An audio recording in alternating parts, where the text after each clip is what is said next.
So hello everyone, कैसे हैं आप? तो हम लोग अरिथमेटिक प्रोग्रेशन पढ़ रहे थे।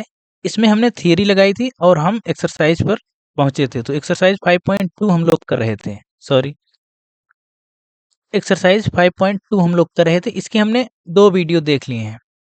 आई थिंक 3 वीडियो देख लिए हैं। हुँ, हमने इसके 3 वीडियो अभी तक कर लिए हैं। ये इसका चौथा वीडियो है इसी एक्सरसाइज का। तो हमने उसमें थोड़े-थोड़े सवाल करके बेसिक से समझाते हुए इस चौथे वीडियो पर पहुँचे हैं। अगर आपने नहीं देखा है, तो आप चैनल पर चले जाएँगे इसी चैनल पर, तो आपको एक आगाज़ बैच के नाम से एक प्लेलिस्ट दिखेगी। उसको जब आप क्लिक करेंगे तो वहाँ सारी क्लासेस आपको मिल जाएँगी और एक ऑर्डर में आपको मिलेंगी सारी क्लासेस। हम यहाँ आई बटन पर आपको उसका लिंक दे देंगे, तो आप वहाँ से जाके सीधे एक्सेस कर सकते हैं। तो क्वेश्चन नंबर 15 तक हम लोग कल लगा चुके थे, ठीक है? तो 15 का वो आपको कल की वीडियो में मिल जाएगा। चैनल पे जाएँगे, आगाज़ बैच नाम की प्लेलिस्ट पे आप जाएँगे तो वहाँ आपको मिल जाएगी। हाँ, ये 15 हम कर चुके थे। आप यहाँ से भी आप चाहे तो स्क्रीनशॉट ले सकते हैं। बाकी पूरे सवाल देखने हैं तो आपको वहीं जाना पड़ेगा, सीधे बैच में। आज हम 16 नंबर से शुरू करेंगे। क्वेश्चन नंबर 16 कह रहा है, determine the AP whose third term is 16 and the seventh term exceeds the fifth term by 12। आसान भाषा में अगर इसको समझें तो इसका कह रहा है कि इसका जो थर्ड टर्म है, कल इस तरह के सवाल कर चुके थे, बस उसी की कंटिन्यूएशन है, बस उसी का बस आगे और सवाल करने हैं। कह रहा है कि इसका जो थर्ड टर्म है, ए थर्ड जो है वो 16 है। ये पहली कंडीशन दी गई है। तो यहाँ से क्या निकालेंगे, ए प्लस 2d आएगा। हमने आपको कराया था कि nth टर्म किसी भी एपी सीरीज का वो होता है A plus N minus one into D. तो इसका जो थर्ड टर्म कह रहा है तो ए प्लस 2d होगा, क्योंकि एन माइनस वन है ना, तो 3 माइनस वन 2 होगा, ए प्लस 2d 16 होगा। इसको इक्वेशन नंबर 1 मान लीजिए।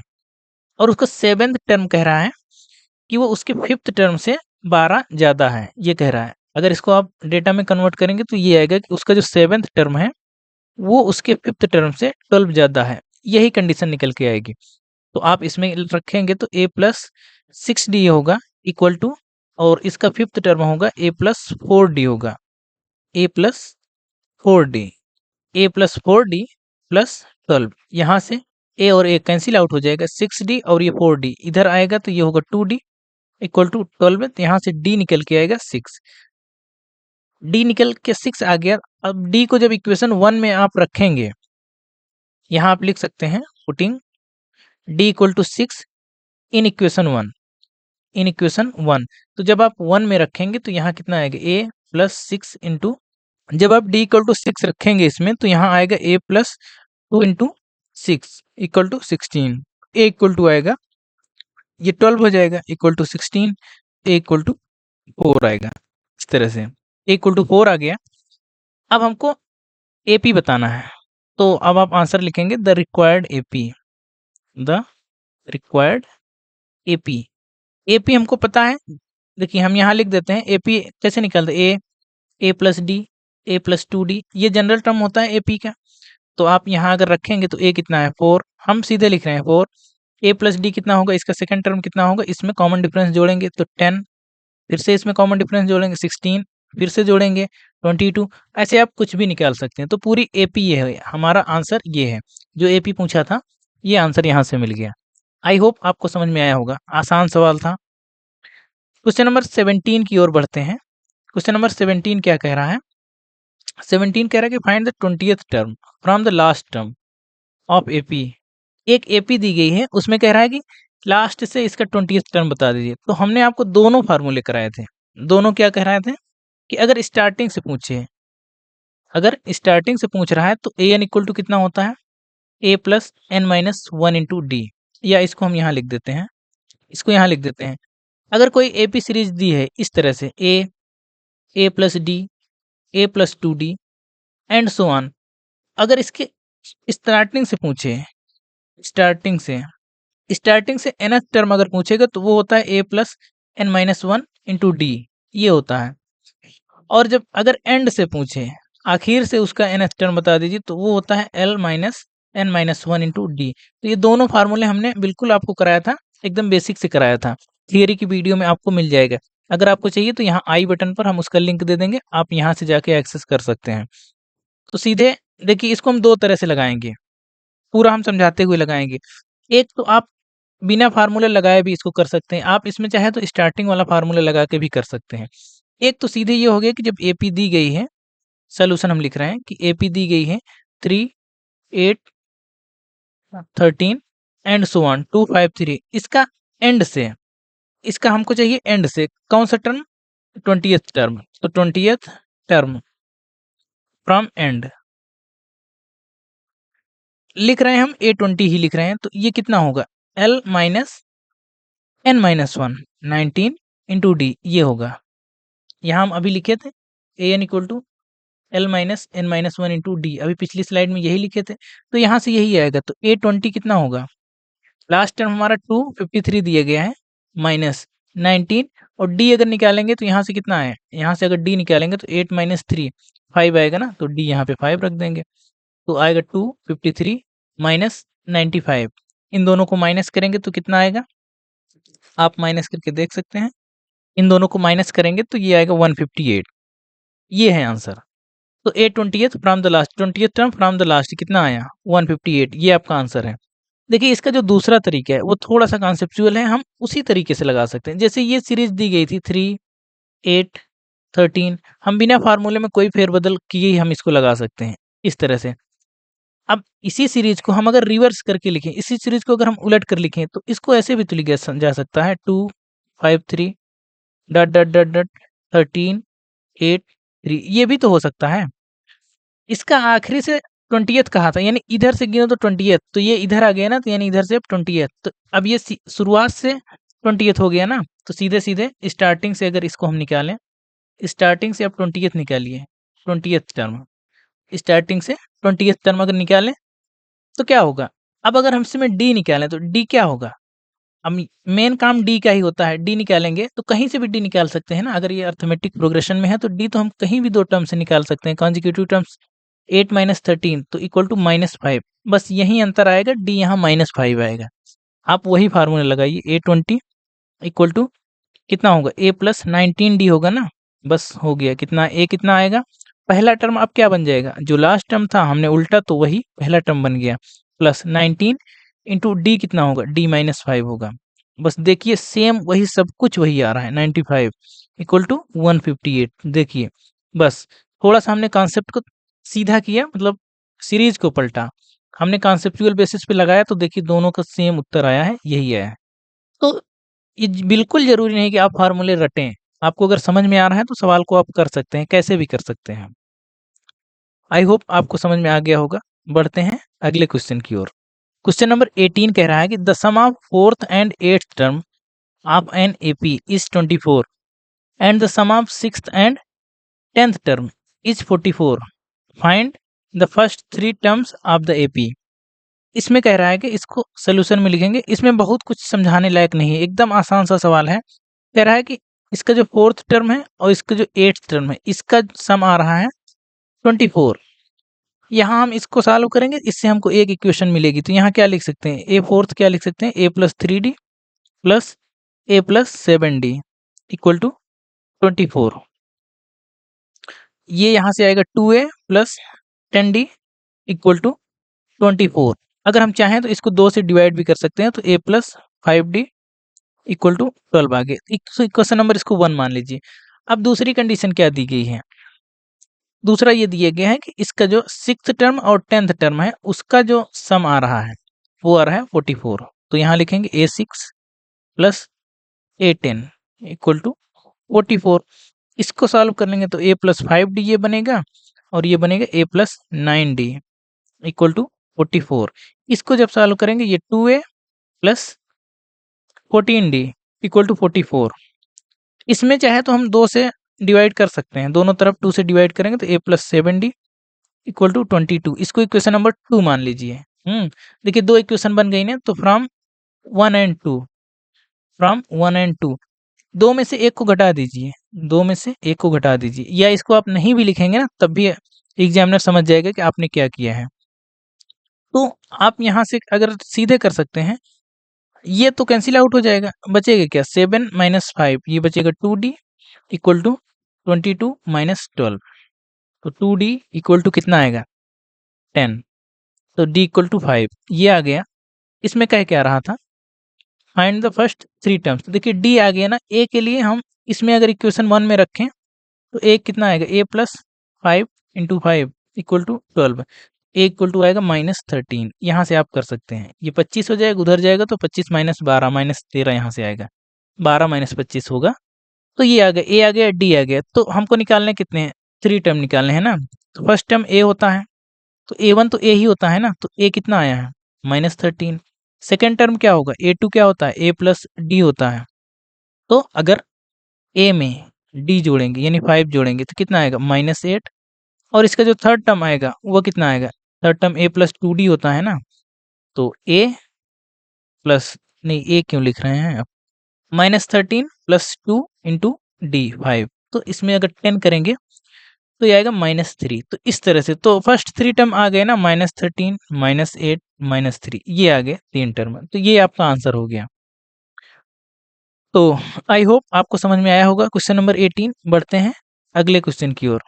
19 नंबर का क्वेश्चन कह रहा है, शुभा, नहीं शुभा लिखा है, Shubha Rao started work in 1995 at annual salary of 5000 rupee, ये रुपी है, and received an increment of 200 rupee each year.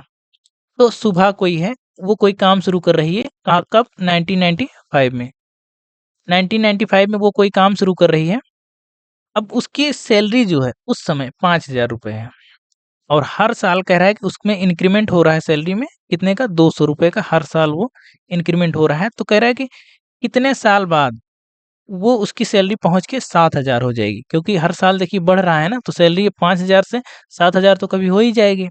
तो वही कह रहा है कि कब हो जाएगी, कितने साल बाद हो जाएगी। तो सोल्यूशन इसका जब लिखेंगे, तो अगर इसकी हम सीरीज तैयार करें, अगर हम इसकी सीरीज तैयार करें, हम सीधे लिख रहे हैं 5000 से शुरू कर रही है, एक साल बाद कितना होगा, एक साल बाद इसमें कितने का इंक्रीमेंट आएगा, 200 का आएगा। तो ये कितना हो गया, 5200। फिर अगले साल 200 का इंक्रीमेंट आएगा तो 5400। तो देखिए ये एक सीरीज बन गई कि नहीं।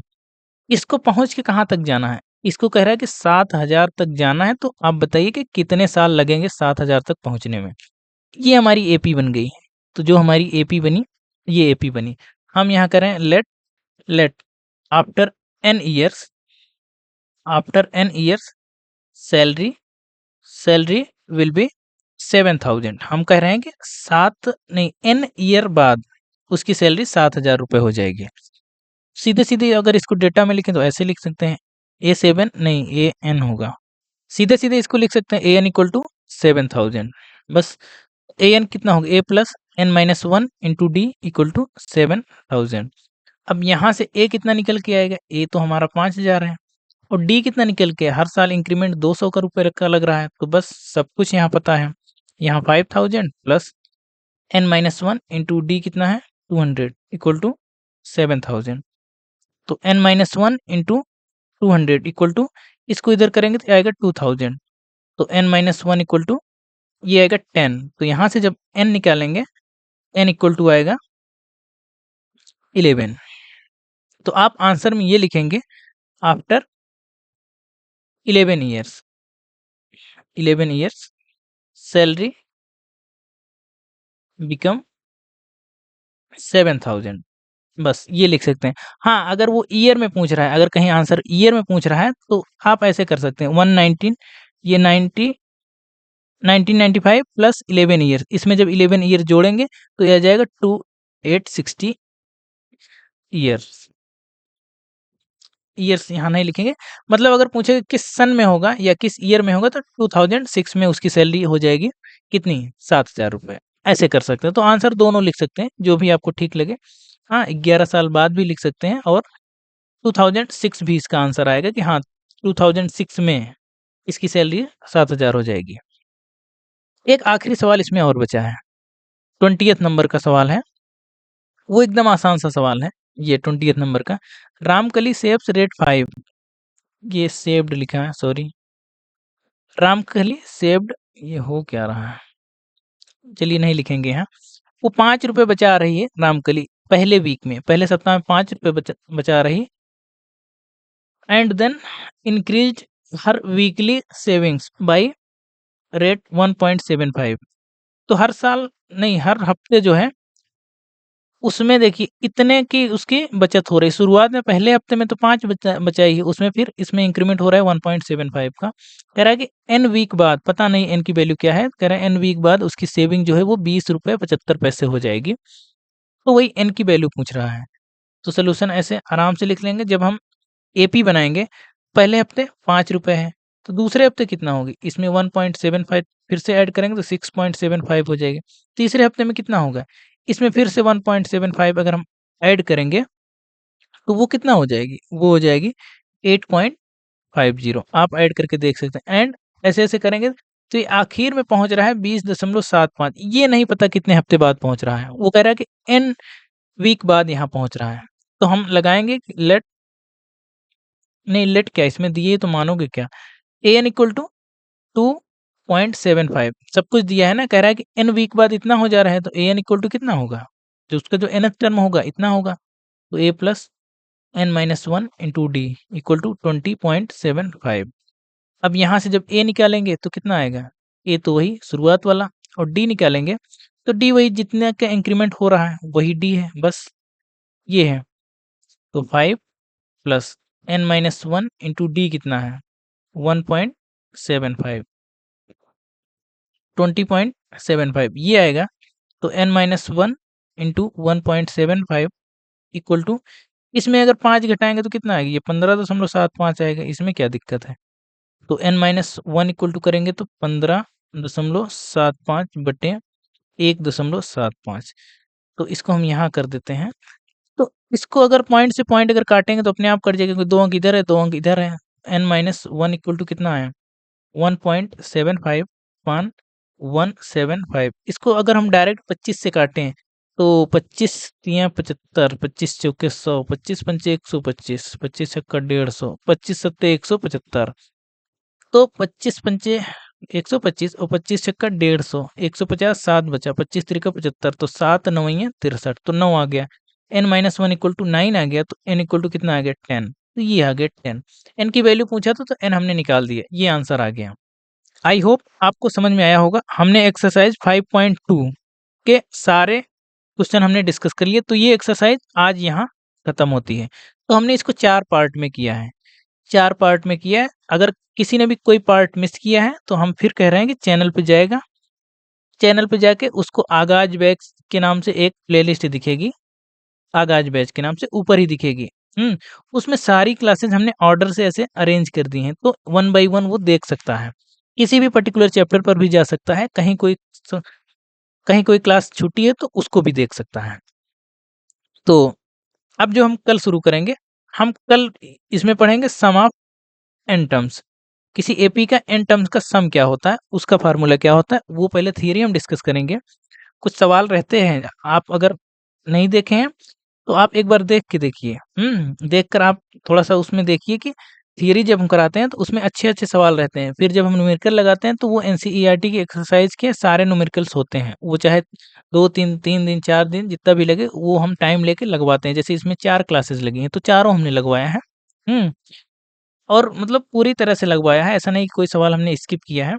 तो आप थियरी भी करिए, यहाँ से थियरी भी करिए, थियरी में भी अच्छे सवाल होते हैं। तो थियरी के बाद हम न्यूमेरिकल पर आएंगे। तो कल हम सम ऑफ एन टर्म्स पढ़ेंगे। तो अगर आपको कोई डाउट है, कुछ कमेंट करना है या कुछ पूछना है, सुझाव देना है, तो आप कमेंट करके पूछ सकते हैं। बाकी अगर आपको वीडियोज अच्छे लग रहे हैं तो प्लीज़ इस चैनल को थोड़ा सा शेयर करिए, वीडियोज को शेयर करिए और चैनल को सब्सक्राइब करें। मिलते हैं अगले वीडियो में। Thank you.